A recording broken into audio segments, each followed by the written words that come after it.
তো hello everyone, welcome back to my channel. তো আজকে আমি দেখাবো কিভাবে আপনারা ইমিগ্রেশন ফর্ম পূরণ করবেন। আপনারা বর্ডারে কিন্তু অনেক দালালের শিকার হতে হয়, কিন্তু আপনারা কিন্তু কোনো দালালের কোনো কথা শুনবেন না। আপনারা নিজে নিজে ইমিগ্রেশন ফর্মটা পূরণ করবেন। তো কিভাবে আপনারা ইমিগ্রেশন ফর্ম পূরণ করবেন সেটাই আমি আজকে দেখিয়ে দেবো। তো ভিডিওটা না টেনে একদম সুন্দরভাবে ফার্স্ট টু লাস্ট পর্যন্ত দেখবেন, তাহলে কিন্তু আপনারা ভিডিওটা বুঝতে পারবেন যে কিভাবে ইমিগ্রেশন ফর্ম পূরণ করতে হয়, কি কি করতে হয়। তো এই যে আমার হচ্ছে এটা হচ্ছে ইমিগ্রেশন ফর্ম। তো ইমিগ্রেশন ফর্মটা আমি এখন পূরণ করে আপনাদের দেখিয়ে দেব। তো ফার্স্ট থেকে লাস্ট পর্যন্ত ভিডিওটা দেখবেন এবং আমার চ্যানেলটা অবশ্যই সাবস্ক্রাইব করবেন, সাবস্ক্রাইব করে পাশেই থাকবেন। পাসপোর্টে যে নাম আছে সেই নাম কিন্তু এখানে লিখতে হবে। দেন এরপরে দেখেন দেওয়া আছে ডেট অফ বার্থ। তো ডেট অফ বার্থ আপনার আপনার পাসপোর্টে যে জন্ম তারিখটা দেওয়া আছে সেই তারিখটা কিন্তু এখানে বসাবেন। এখানে 3 নম্বরে দেখেন দেওয়া আছে পাসপোর্ট নাম্বার। তো আপনার পাসপোর্টে যে পাসপোর্ট নাম্বার আছে সেই পাসপোর্ট নাম্বারটা এখানে বসিয়ে দেবেন। এরপরে দেখেন ফ্লাইট নাম্বার। তো ফ্লাইট নাম্বার আপনার আপনি যদি এয়ারে যান, আপনি যদি বিমানে যান, তাহলে আপনার ফ্লাইট নাম্বারটা এখানে বসিয়ে দেবেন। আর আপনি যদি ট্রেনে বা বাসে যান তাহলে এখানে দেওয়ার দরকার নেই, না লিখলেই হয়ে যাবে। তো আমি ফর্মটি পূরণ করে দেখাবো, আগে আপনাদের এটা বুঝিয়ে দিই। এরপরে দেখেন লেখা আছে যে countries visit in last 6 day. 6 দিনের মধ্যে কি আপনি কোনো দেশে ঘুরেছেন? যদি ঘুরে থাকেন তাহলে এখানে সেই দেশের নামটা এখানে দিয়ে দিবেন। আর 7 নম্বরে দেখেন আছে অ্যাড্রেস ইন ইন্ডিয়া। আপনি ইন্ডিয়াতে কোথায় যাচ্ছেন, আপনি ইন্ডিয়াতে আপনার গন্তব্যস্থলটা কোথায়, সেখানকার অ্যাড্রেসটা এখানে দিয়ে দিবেন। তো সেই অ্যাড্রেসটা 7 নম্বরে দিয়ে দেবেন। দেখেন অ্যাড্রেস ইন ইন্ডিয়া, তো ইন্ডিয়ার যে অ্যাড্রেসটা সেটা হচ্ছে এখানে দিয়ে দেবেন। এরপরে 8 নম্বরে আছে, 8 নম্বরে হচ্ছে টেলিফোন নাম্বার। তো আপনার পাসপোর্টে যে নাম্বারটি আছে সেই নাম্বারটি এখানে বসিয়ে দেবেন। এরপরে আপনাকে সিগনেচার করতে হবে। পাসপোর্টে যে আগেই বলে দিচ্ছি, পাসপোর্টে যে সিগনেচার আছে সেই সিগনেচার অনুযায়ী কিন্তু এখানে সিগনেচার করবেন। পাসপোর্ট আবারও বলে দিচ্ছি, এটা ভুল কিন্তু করবেন না। পাসপোর্টে যে সিগনেচার আছে সেই সিগনেচারটা এখানে বসিয়ে দেবেন। তো লেট স্টার্ট। তো দেখেন কিভাবে আমি ফর্মটা পূরণ করি।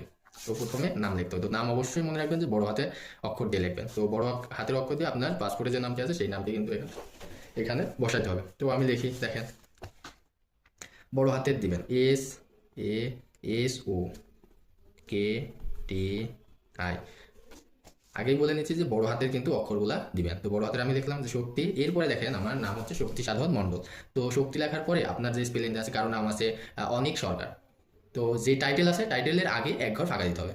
তো দেখেন এই যে একটা ঘর, এই ঘর আমি ফাঁকা দিয়ে লিখবো, শক্তি লিখলাম। এরপরে সাধন এক ঘর ফাঁকা, SAD, বড় হাতের DHON, সাধন। এই দেখেন একটা ঘর ফাঁকা থাকলো। এরপর আমি টাইটেলটা লিখবো মণ্ডল। মণ্ডল লেখার আগে একটা ঘর ফাঁকা, তো ফাঁকা দিলাম, এখানে লিখবো মণ্ডল, ONDOL। হয়ে গেল আমার নাম লেখা। দেখেন শক্তি, এখানে একটা ঘর ফাঁকা, তারপরে হচ্ছে সাধন, তারপরে হচ্ছে মণ্ডল। এই যে একটা আপনার যে নাম, সেই নাম লেখার পরে এক ঘর ফাঁকা দিন, ফাঁকা দিয়ে তারপরে নামগুলো লিখবেন। নিচে অনেক জায়গা আছে। তো ডেট অফ বার্থ আগে মনে রাখবেন যে ডেট অফ বার্থটা আপনি আপনার পাসপোর্ট আছে না, পাসপোর্ট অনুযায়ী আপনার এই জন্ম তারিখটা দিবেন। তো আমার জন্ম তারিখ দেখেন, প্রথমে আগে লিখতে হবে ডেট, আগে লিখতে হবে ডেট, তারপরে মান্থ, তারপরে ইয়ার। তো আমি ডেটটা লিখে নিই। তো আমার যে ডেট ছিল সেটা হচ্ছে 2 তারিখ 2। এরপরে দেখেন মান্থ 02। এরপরে মাস কত মাস ছিল, আমার ছিল হচ্ছে 11 মাস। তো লিখে নিলাম। এরপরে দেখেন ইয়ার, কত, 2003 2004, যে ইয়ারের জায়গায় ইয়ার লিখতে হবে। তাহলে ইয়ার লিখে দিই 2004 লিখে দিলাম। এখানে কিন্তু কোনো স্পেস দেওয়া লাগবে না বা কোনো একটা ঘর ফাঁকা দেওয়া লাগবে না, কিন্তু এখানে একদম প্রথমে আপনার ডেট লিখবেন, তারপরে মান্থ, তারপরে ইয়ার, এখানে দেওয়াই আছে, সেই অনুযায়ী আপনাকে লিখতে হবে। তো এরপরে দেখেন পাসপোর্ট নাম্বার। আপনার পাসপোর্টে যে নাম্বারটি আছে যেভাবে আছে সেভাবে শুধু এখানে তুলে দেবেন। তো আমার পাসপোর্ট নাম্বারটা আমি দিয়ে দিই, A16 25 30 42। তো এটা হচ্ছে আমার পাসপোর্ট নাম্বার। তো পাসপোর্ট নাম্বারের জায়গায় আমি পাসপোর্ট নাম্বারটা দিয়ে দিলাম, সুন্দরভাবে দিয়ে দিবেন। এরপরে দেখেন লেখা আছে ফ্লাইট নাম্বার। আপনার যদি আপনি বিমানে যান, তাহলে যদি এয়ারে যান তাহলে ফ্লাইটের নাম্বারটা এখানে সুন্দর করে বসিয়ে দিন। আর যদি না আপনি ট্রেনে যান তাহলে এখানে শুধু না লিখবেন ANA, না, এখানে শুধু লিখবেন যে NA না, যে আমার কোনো ফ্লাইট নেই, এটা লিখবেন। এরপরে দেখেন এখানে দেখা যাচ্ছে 5 নম্বর ডেট অফ অ্যারাইভাল, মানে আপনি যে তারিখে আপনি হচ্ছে ইন্ডিয়া প্রবেশ করছেন, আপনি যে তারিখে ফর্মটা ফিল আপ করেন সেই তারিখটা দিয়ে দেবেন। তো আমি আজকে তারিখ দিচ্ছি হচ্ছে 02/08/2024। তো আমি এই যে 2 তারিখে 8 মাস 2024। তো আমি যে তারিখটা, আপনি যে তারিখটা, এখানে হচ্ছে 5 নম্বর হচ্ছে ডেট অফ অ্যারাইভাল, আপনি যে তারিখে ইন্ডিয়া পৌঁছাচ্ছেন বা আপনি যে তারিখে এই ফর্মটা পূরণ করছেন সেই তারিখটা আপনি এখানে সুন্দর করে বসিয়ে দেবেন।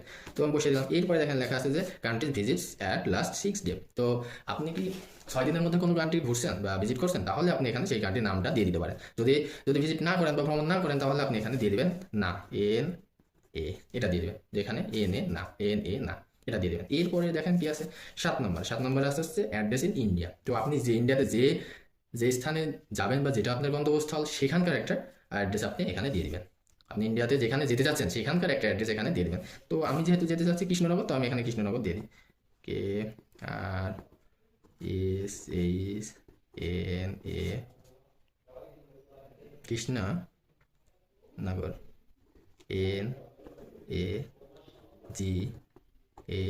কৃষ্ণনগর। তো আমি যেতে চাচ্ছি হচ্ছে কৃষ্ণনগর, তো আমি এখানে কৃষ্ণনগর দিয়ে দিলাম।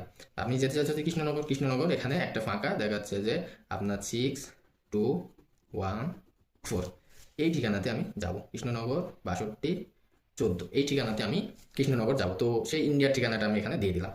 তো আপনি যদি ইন্ডিয়া যেখানে যেতে চান সেই ঠিকানাটা আপনি এখানে এই যে এখানে বসিয়ে দেবেন সুন্দর। আর মনে রাখবেন যে এটা অবশ্যই বড় হাতে লিখবেন বা ক্যাপিটাল লেটারে লিখবেন। অ্যাড্রেস হোক, আপনি পাসপোর্ট নাম হোক, সবগুলো হচ্ছে বড় হাতে লেখার চেষ্টা করবেন। তো এরপরে দেখেন লেখা আছে টেলিফোন নাম্বার। টেলিফোন নাম্বার কি দিবেন? টেলিফোন নাম্বারটা হচ্ছে আপনি আপনার পাসপোর্টে যে নাম্বারটা দিয়েছেন এখানেই কিন্তু ওই নাম্বারটা দিবেন। তো আমি আমার নাম্বারটা দিয়ে দিই 0131785 ফেরে যাচ্ছে 4 3 2 1 1 2 3 4 5 6 7 8 9 10 11।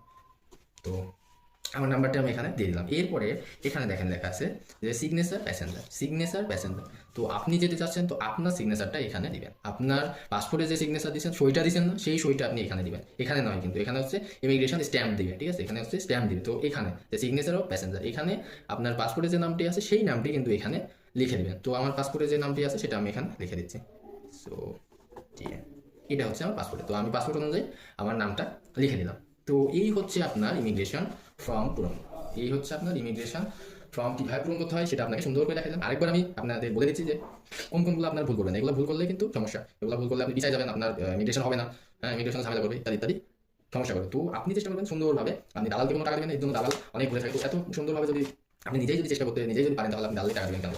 প্রথমে নেম, তো আপনার পাসপোর্ট অনুযায়ী নেমটা লিখে দেবেন। তো মনে রাখবেন যে মাঝে একটু এক ঘর ফাঁকা দিতে হবে। যেমন শক্তি সাধারণ মানব, বা আপনি যদি অনেক সরকার বা যে কোনো যদি টাইটেল বা নামের সাথে টাইটেল থাকে, তো টাইটেল বসানো হবে এক ঘর ফাঁকা দিতে হবে। এখানে যেরকম এক ঘর আমি ফাঁকা দিচ্ছি, এরকম এক ঘর ফাঁকা দিয়ে লিখতে হবে। এরপর দেখেন ডেট অফ বার্থ আপনার পাসপোর্ট অনুযায়ী ডেট অফ বার্থটা দিয়ে দেবেন। এরপরে দেখেন কি পাসপোর্ট নাম্বার সুন্দর করে বসাই দিবেন আপনার পাসপোর্টে যেটা আছে। এরপরে আপনার ফ্লাইটের নাম্বার, ফ্লাইট যদি থাকে আপনার তাহলে দিবেন, না হলে লিখবেন যে না এনে না, যদি থাকে নাম্বারটা দিয়ে দেবেন, আর যদি না থাকে তাহলে এনে না লিখে দেবেন। এরপরে ডেট অ্যারাইভাল, যেদিনকে আপনি ইন্ডিয়া প্রবেশ করবেন বা যেদিন আপনি ইমিগ্রেশন ফর্মটা পূরণ করবেন সেদিন সেই তারিখটা দিয়ে দেবেন। এরপরে দেখেন কান্ট্রিজ, যদি আপনি কোনো দেশে ঘুরে থাকেন 6 দিনের মধ্যে তাহলে দিয়ে দেবেন, আর আমি তো ঘুরিনি সেজন্য এনে না, যদি না ঘুরেন তাহলে এনে না। এরপরে আপনি ইন্ডিয়ান অ্যাড্রেস, তো ইন্ডিয়ান ঠিকানা যেখানে আপনি ইন্ডিয়াতে যাবেন, যেটা আপনার গন্তব্যস্থল, সেই ঠিকানাটা আপনি দিয়ে দেবেন। এখানে সম্পূর্ণ লিখে দেবেন। তো আমি আমার ঠিকানাটা লিখে দিচ্ছি। এরপরে আপনার টেলিফোন নাম্বার, তো এই যে হচ্ছে টেলিফোন নাম্বার। তো টেলিফোন নাম্বারটা কি আপনার পাসপোর্টে যেটা দিচ্ছেন সেই টেলিফোন নাম্বারটা কিন্তু এখানে বসিয়ে দেবেন। তো টেলিফোন নাম্বার দিলাম। এরপরে হচ্ছে সিগনেচারটা সুন্দর করে বসিয়ে দেবেন আপনার পাসপোর্ট। মনে রাখবেন যে সবসময় পাসপোর্টে যেটা আছে সেটা কিন্তু দিবেন না, না হলে কিন্তু ভাই বাস খাবে, অনেক সমস্যা করবে। তো আজকে এই পর্যন্ত। যদি এই ভিডিওটা ভালো লাগে অবশ্যই আমার চ্যানেলটি সাবস্ক্রাইব করবেন এবং পাশে থাকবেন আরও নতুন নতুন ভিডিওর জন্য। তো